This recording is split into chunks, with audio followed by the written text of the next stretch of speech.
Hi guys, কেমন আছো? আমার রাত হয়ে গেছিলো, পাখির খাবার ছিল না। আমি দোকানে গেলাম, দোকানে গিয়ে 2 কিলো দানা নিলাম। টাইমটা দেখা পাচ্ছ, 10টা বাজে, রাত 10টা বেজে গিয়েছিলো। তাড়াহুড়ো করে খাবারটা নিয়ে আমি সেটা বাড়ি ফিরছি।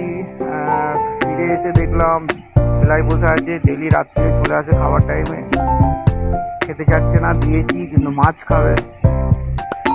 হাই গাইস, কেমন আছো?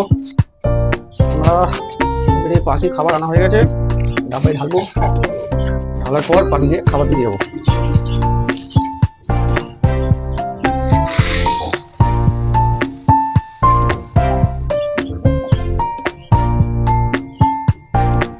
চলো এবারে আমরা পাখিকে খাবার দিতে যাবো।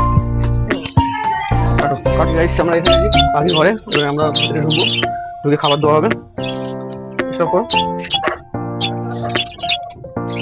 এবার আমরা দেখে নেবো কটা ডিম, কটা বাচ্চা ফুটেছে। তো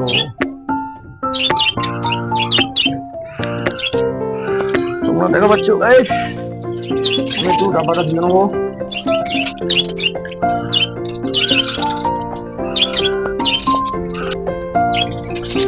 এবারে দেওয়া হবে গাইস পাখির ওষুধ, ভিটামিন। দেখা পাচ্ছ,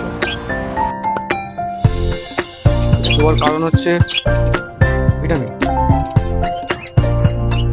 যে ডাব্বায় এটা দেওয়া হয়, কাজে নিয়েছি।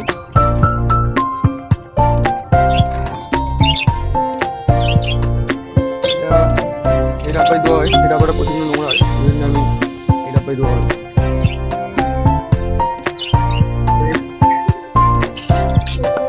দেখতে গাইস, বাচ্চা ফুটেছে।